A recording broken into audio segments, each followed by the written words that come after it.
Hi everyone, it's me again. My name is Pierre Kumar. As you already know, I authored a book last year, and this book was authored based on an accident I had 5 years, almost 6 years ago. And I wrote the book to encourage people that if I was able to go through the damaging experience that I went through and I'm alive again and I'm living a fulfilled life now, then you can also go through that challenge. After that book, I have taken it upon myself to now start having conversations, because that book inspired a lot of people. That book inspired me myself. I don't want to be selfish about that, and I want to extend that inspiration to other people. Now, apart from that as well, I realized that there are other people who also have stories. It's not just me. So I thought about it and decided to start this podcast called Conversations of Faith, Hope and Resilience. So these are conversations I'll start having with people who have been through any of life's valleys or pits at some phase in their life and who have recovered. And we'll just have conversations to share how they came out of theirs, how I came out of mine. The hope is that as you listen to these conversations, you will be inspired. Any one of you who may be going through a challenge. In my case, it was a fire accident. Yours might be the loss of a multi-million-dollar business. Yours might be the death of a loved one. It could be a terminal illness that you're trying to recover from. It could be all kinds of challenges that you may be going through. But the hope is that as you listen to these conversations, you will draw strength from it. And it may not be you, it may be a loved one or a friend who is going through it. But as you glean from our experiences and as you pick up stuff from it, you might be able to encourage your friends and family as well that may be going through any of life's pits. So for my first episode, I'm having a conversation with a lady called Emily Hespeler. She's currently a certified therapeutic recreation specialist. She's also a burn survivor and a motivational speaker. When she was 23, at the age of 23, that's a little over 5 years ago, she also suffered a fire accident with over 30% of her body covered in burns while she was cooking. She's recovered, she's fully recovered, and today she speaks at events, conferences, and workshops and about recreation, about finding joy in the things that matter to you and living life to the fullest. She usually shares her journey on how healing and growth are possible after life-changing events and how recreation therapy can help you to rebuild a fulfilling life. So she's the one I'm here to speak to today. And I would crave your indulgence to just pay attention to our conversation. And this is not live. So if you have any questions, just drop it in the comment section below and one of us will get to respond to that question. And I'll put our links below as well. And if you have personal questions that you don't want to put in the comment sections for everyone to see, you can send a private message to Emily or myself. Another thing, if you haven't subscribed to this is just a quick reminder to subscribe to this page so that when there are other conversations, you'll be notified. So let's get onto the screen. Let's start speaking with Emily and stay tuned. Thank you. Let's get over. Hi, Emily. Hey Pierre, it's good to see you. Good to see you too again. How are you doing? I'm doing pretty well. It's I got some sun streaming in my room here in New York City, Oh, and yeah, I'm just super excited. I feel like we've been talking about this for a while, so I'm excited to finally sit down and just chat a little bit about our yeah, stories. same. Okay. Oh, that's great. So, in line with the conversation, we're having, I remember you told me you had your accident in 2020 as well, which was the same time I had mine, but I think yours was in September. So I had already had mine and I was in the hospital by then. But if you can tell us a bit about how yours happened. I remember you were cooking. Totally. Yeah, so it was October 6, 2020. And during that time, obviously like the pandemic, so I was working from home and part of the time in my community, but on this particular day I was from home and I was on my 1 hour lunch break from work in kind of like my small apartment I shared with some roommates. And at this point in my life, I feel like I was very like go, go, go. I always had like a running to-do list in my head and like was constantly like checking things off of it. So in this 1 hour, I was like trying to think of all the things I can get done and before I had to like rush back to work and jump on a meeting. So when I was cooking on my gas stove, I wasn't fully present and I reached above my gas stove to grab something out of the microwave above, and I had this flowy black shirt. It's actually like my favorite shirt at the time, and it caught the flame below that of the gas stove, and I was like, rats, I lost my shirt out of this accident, but I survived. Yeah, so my shirt caught the flame below, and it was a polyester shirt, which is super flammable. So it just kind of it's felt like kind of like slow motion, but also like super quick, and like all I could think, I'd never dealt with fire before, so I was like in my survivor type mind, all I could think was water. Like fire is put out by water, so like I quickly turned to my sink and tried to reach my shirt that was on fire to my sink, but like it wouldn't reach. Then I ran like 5 steps to my shower, and again I was like in shock, so I couldn't get the shower to turn on. So by that point, the flame was like creeping up towards my face, and I was already thinking like, now like, okay, like, am am I gonna die? This is it. So as this is happening, I just go to the last resort and I scream for help as loud as I can. And my roommate, she comes out and she hears me and she kind of gets me to the ground. Reminds me of like stop, drop, and roll, which is something we're taught as little kids, but like it just had like left my mind in that state of like survival and shock. And then she turned on the shower. I ran in. Flames went out. And that point, I was in just a lot of pain. I remember lying on the bathroom floor, my roommate Emmy calling 911, which is like where the number for the ambulances, and they arrived and took me to the hospital, and that's kind of where um I learned that I was going to be there for quite some time healing, and that I had burns on, like you said in my introduction, over 30% of my body. So it was by accident, it was really something so silly that didn't need to happen. But like I'm learning, most accidents happen when we're like rushing and not present with our bodies. So that's kind of what happened. Sometimes I joke and like when people ask me, I'm like, oh, maybe I should just like make up a crazy story. But yeah, it was just a typical day, and that's what happened. Yeah. Um, but There's a similar part of it to mine as well. I mean, I remember when I had mine, I think I lost my favorite pair of shorts. Don't know what happened to it. I'm sure they probably ripped through the pair of shorts with scissors and didn't have the decency to even show me the remains of that pair of shorts. But it was my favorite pair of shorts. But anyway, so mm, talk us through. I mean, you're at the point where you're now in the hospital.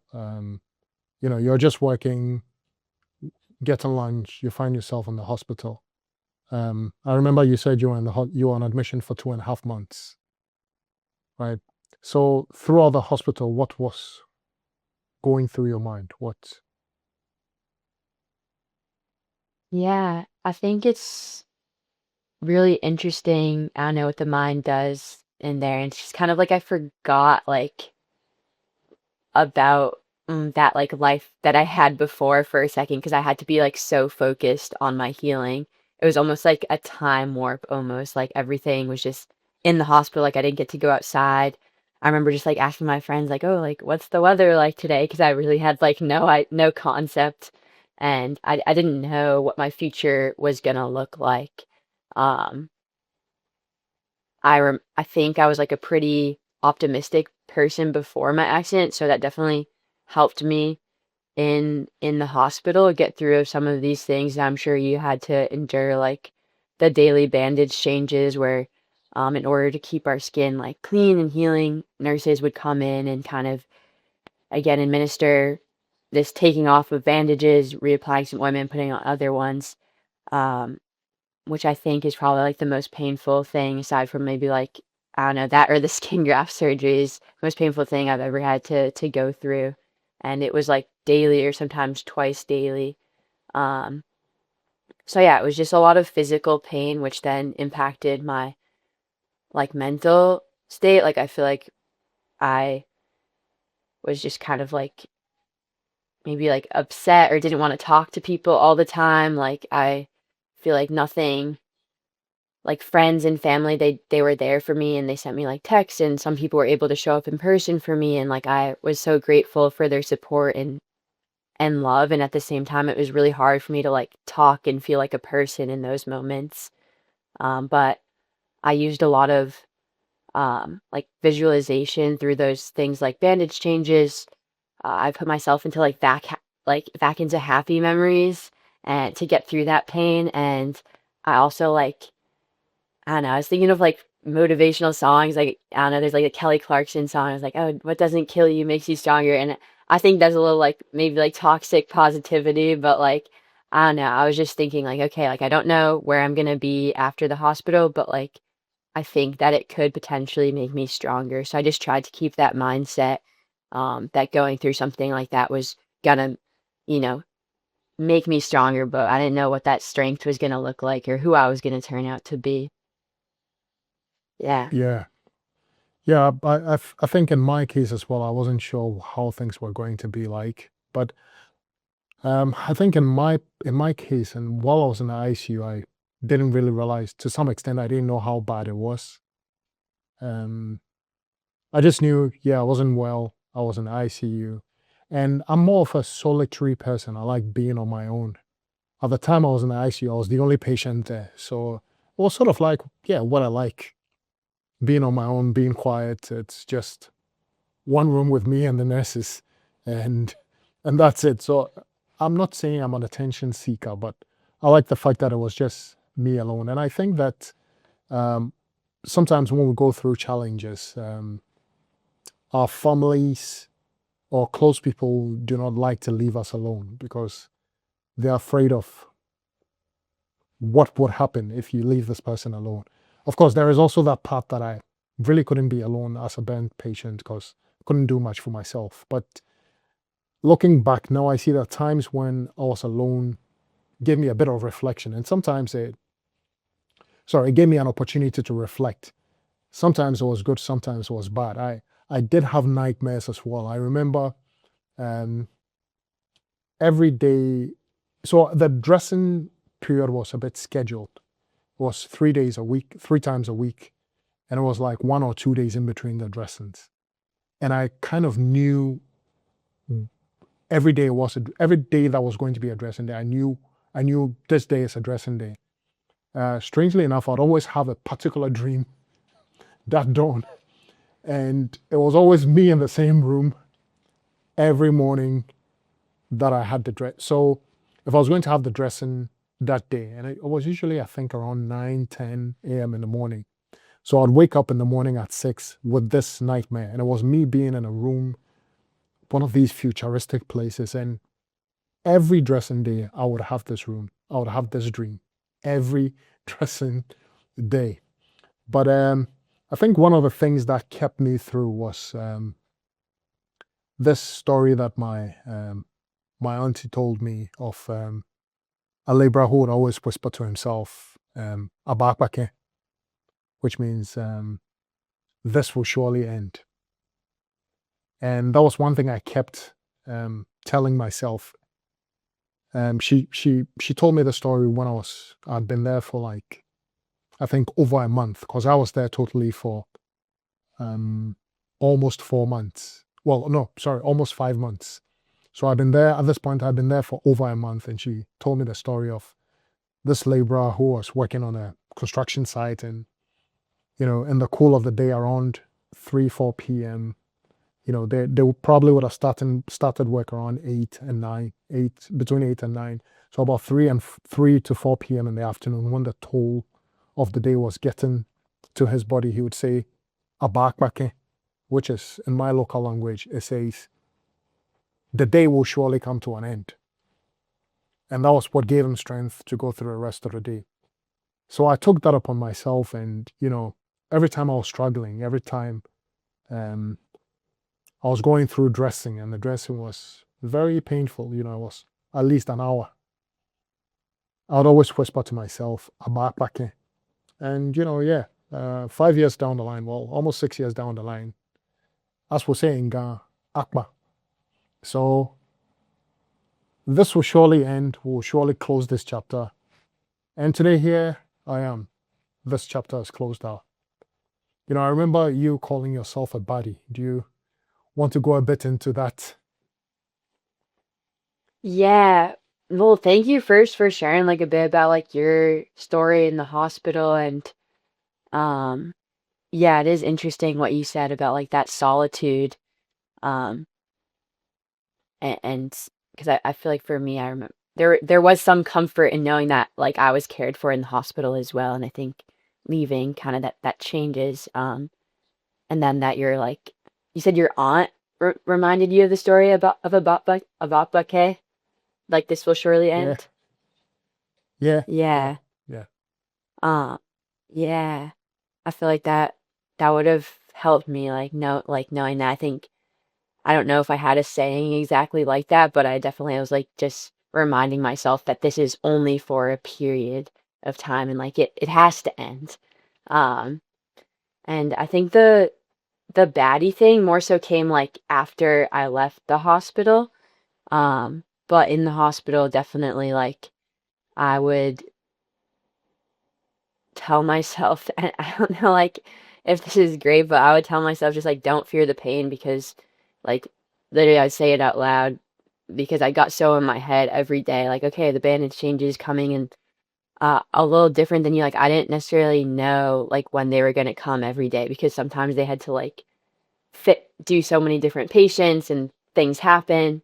So I was always just like wondering when it was gonna happen. And then once it did, I like, every time before the bandaging, I was like, okay, like don't fear the pain, Emily, you got this, you got this.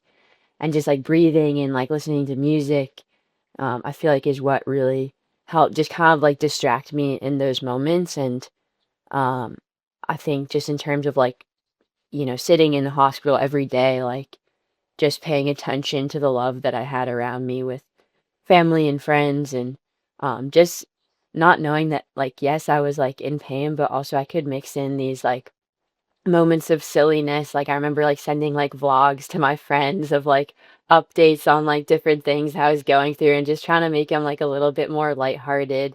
um because I don't know, I think that like humor is like healing and connecting as well. Um, so yeah, it wasn't necessarily only the things I said, but just like how I tried to act, that got me through that time. yeah. But one thing I realized, and on the discussions we've had, I realized that it's important when we go through the valleys of life, what we say to ourselves is very important because I told myself this will end. It has ended. You kept telling yourself, I am a baddie. And I think you're a baddie. Yeah, That's what I think. But, for the sake thank of our you. listeners who don't understand what I am a baddie means, can you expatiate a bit more on that end and what it meant to you personally? Def Yeah, definitely. So actually, like I have it on my shirt right now. Who's a baddie? Because it was kind of like this call and response thing that me and my roommate would do. When I got out of the hospital, she would ask me like, "Who's a baddie?" And I was like super quiet at first. I was like, "I don't know, like I'm a baddie," but she kept asking me, and I just said it louder and louder, and to the point where I really like took it on as my own and started to say it to myself in front of the mirror, and it like was something that allowed me to see like a new potential for myself after my accident.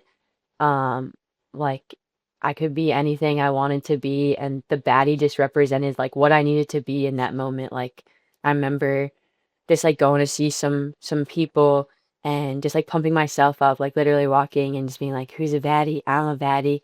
And just reminding myself that I'd gotten through like the most pain in my accident, therefore I could do anything. But the word baddie itself, um, like in the US, I'm think like more like black women use it as this term of like empowerment of like looking good and feeling good. So I don't know, my roommate doesn't really like know how she when I asked her like how'd you get the idea to start asking me, she doesn't really have she's like maybe a movie or something, but at least that's where the word originated from before it got like I guess like more like just mainstream. But my roommate, I have to like I guess, give the props for asking me that question and then, like, allowing me to, like, take it on as my own too. Yeah. Yeah. Yeah. But what else? What else do you think helped you through hospital discharge? Yeah. I mean, how many surgeries did you have to go through? I don't know, it's, like, definitely, like, a lot of different skin graft surgeries, and then, um, there was always, like, they call them, like, these, like, takedowns where they would take off the bandages too, and you'd still have to kinda go under for that, but the surgeries didn't really, like, scare me that much. I kind of was like, I don't know, I didn't have to think about anything during my, I guess waking up was a bit nerve-wracking because you wake up sometimes and just, like, bandages and your, like, arms are out here and you can't do anything. Um, but I think it just, like, really showed me, like, it was, like, the small things that matter the most. Like, I remember my mom, like, when I got out of a surgery, she, like, had, like, a toothbrush, and I think she was, like, dipping it in ice or something or cold water, and then I would just, like, suck on it, and that, like, provided me with some satisfaction because I couldn't really, like, do anything. I just, like, needed to keep drinking water or, like, I don't know, just, like, super small wins and, like, physical therapy, like, starting to lift my arms up a little higher or, like, I don't know, friends thinking of me and, like, bringing a nice meal. It just, like, showed that, like, I don't know, that, like, I still have, like, so much love in my life and that, like, I'm gonna be okay even though, like, I'm physically changed and probably mentally. Um, just, like, the day-to-day focusing on, like, the people in my life and also, like, recognizing my own strength and being proud of that. Um, I think those are some things, but yeah, I'm curious for you, like, what helped you maybe that. Yeah, I think one of the things that for me that helped me to survive was just conversations from family and with family and friends. Um, one of them was conversations, and I thought, my old schoolmates would come in, would have discussions. Most of them were not related to me being in the hospital, or most were not related to my situation. These are friends I've known from senior secondary school or high school, as you would call it. So I'd known these guys like more than 10 years. And as friends, as young guys of the same age, would have jokes, would laugh at each other, and they would visit me in the hospital and would be doing the same thing. So over that period, most of the time I even forgot I was lying down and helpless. And just that brief period of maybe 1 or 2 hours out of the entire 24-hour period, just took my mind away from what I was doing. In that moment, I forgot I was lying in bed and couldn't do anything on my own. I forgot that I couldn't even put food in my own mouth. And it just made me feel human again. That period just with my friends, with my old schoolmates, just made me feel human again. And when they came in, they didn't come in with a sad face like, oh, this is what has happened to you. Oh, I'm really sorry for you. They would come in and they would crack a joke, laugh at me, tease me, and I'll get back at them. And I remember actually even Yeah. threatening one guy that I was going to hit him. And this was me in the hospital who couldn't do anything for myself, and I was threatening someone I was going to hit him.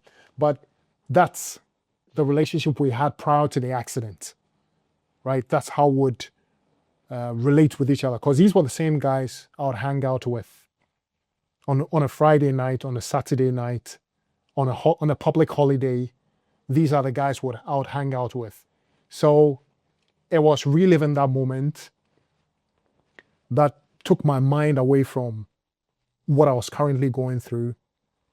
And looking back, I think subconsciously made me relive a recovered state. And I think things like that pulled me through. Yeah, I think that's super powerful to have people that knew you before your accident come in and just kind of like not, it sounds like not pity you, just be like, all right, hey, how's it going? Like even like starting like this like fight or whatever, but in jest it sounds like. And yeah, were those the people after, or I guess we can get in that later, but yeah, I'm curious after the hospital too, like how those people showed up for you, because it sounds like they were really there for you in the Oh, they they hospital. they visited me. They visited me Yeah. at home whilst when I had been discharged. So Mind you, I had to Yeah. do one more surgery after I'd been discharged. So even at the time I left the hospital, I wasn't fully recovered. I was significantly better than when I was admitted, but I wasn't fully recovered. I still had bandages on my arms, from my shoulder level all the way to the wrist on both arms. I still had bandages on my legs from the knee level to the foot, and on both thighs as well. So for clarity, my thighs weren't initially bent, but the skin there had to be harvested for skin graft. So I still had all these places covered in wounds, but at least at the time I left the hospital, I was still walking. I could walk at that point. And these guys would still visit me at home and would, have the same banter. I also remember one of the doctors as well. He was telling me, he encouraged me a bit, because he was like, listen, you can get to the point where you go to work and you come for dressing. So you can come for wound dressing in the morning, put on your jeans, and get back to work. That was what he said.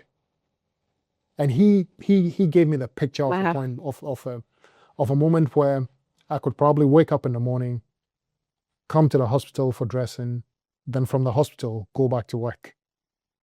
And for me, the work I do is, I don't call it work because I really enjoy what I do. It's what's kept me in the same industry for all these years, which is still a significant part of my life. So I like my work. So the fact that I could be useful again was very important to me. So that statement telling me that I could come for one dressing and go back to work was really critical for me. I remember you also said you had a recreational therapist come in and ask you, what do you like doing, right? Yeah. Yeah. Well, I hear what you're saying too, of like getting back to like a sense of like normalcy almost, and like that helping you like see a future outside of just like what is in the hospital. But I also can't imagine like going from bandage changes and then like putting on my work clothes. Like I feel like I'd still be like so shocked, but you did it, I guess.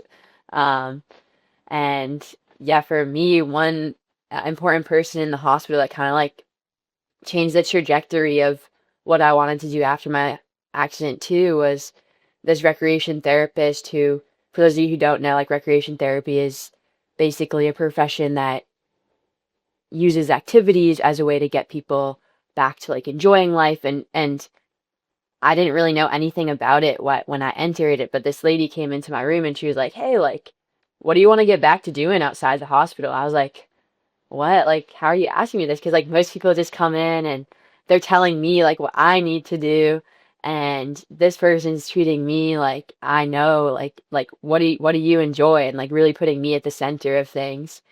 And I was like, well, I really enjoy walking.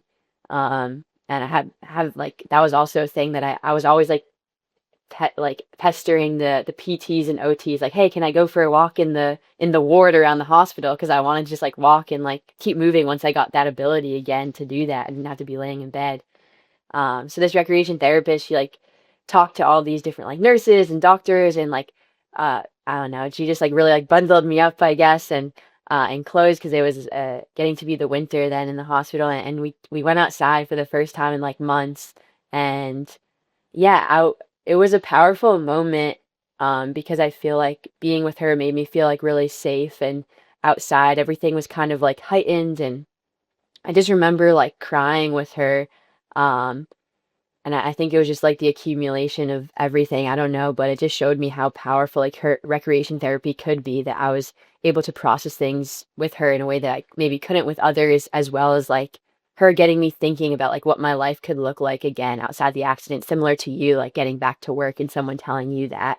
Um, so yeah, that's someone that had a huge impact on my recovery.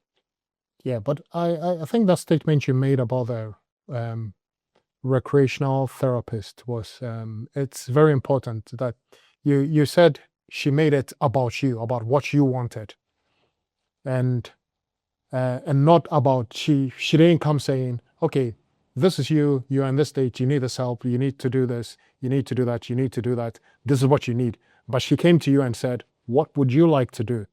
And I think sometimes, and thinking through it, I think this is even just beyond burns patients. But, when we have people who are struggling, who are going through hard times, it's easy for us when we get there to assume what we think they need. And not that many people take the time to ask the person, what would you like to do? What do you want to do? What are you thinking of? And what I'm hearing is, it gave you the chance to do something you loved doing, which you had been deprived from doing due to the situation you found yourself in. And that ability to do something Yeah. you've longed for in a long time gave you that inner strength. It's similar to me as well. I got visited by 2 work colleagues. And funny enough, when they came in, we started talking about work. Because at that time, I was supporting my company in the business development department. And this guy was the business development manager, and he'd visited me. So we start talking about business opportunities for the company. And we're like, oh, there's this opportunity here. It might be worth going in there. And for about 30 minutes, that's the discussion we're having. Again, I enjoyed that part of my work. So talking about it just energized me. Talking about that aspect of me, which again, because I'd been locked up in this room, I'd been deprived from doing it for so long, the ability to have that discussion on that gave me that strength again and made me realize, I think, I also think that subconsciously, when we go through hard times, there is this part of us that wants to be useful as well. And so the ability to be useful again, the ability to relive good experiences and good times is key as well. Yeah.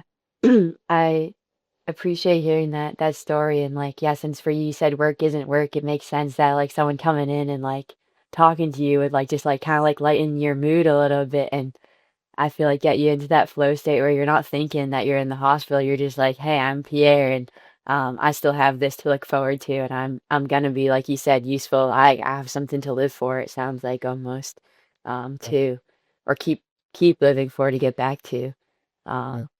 Yeah, the faith, I know you talk about in your book too, like the belief that something's gonna happen, something more for yourself, even when you're in the hospital. I feel like that's Yeah. Thank you Yeah, for sharing. and it's not necessarily to be in a state of denial, but it's also opening your eyes to see what can be. That's Yeah.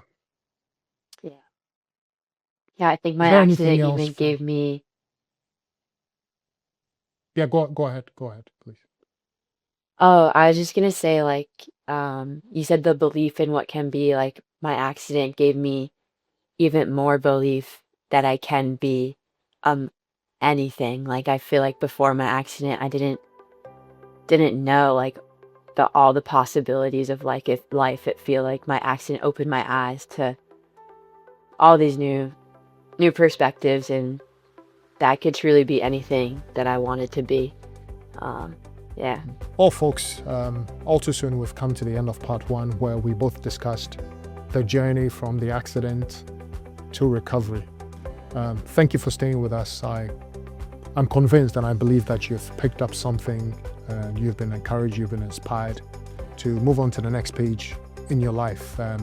Remember, truly, there's no depth too great for God to reach. No situation so hopeless that God cannot turn it around. This is what this discussion is all about. I hope that your faith has been revived, your hope has been revived, and you believe that you are resilient. We'll end part 1 here. Just stay tuned for part 2 that will be released soon.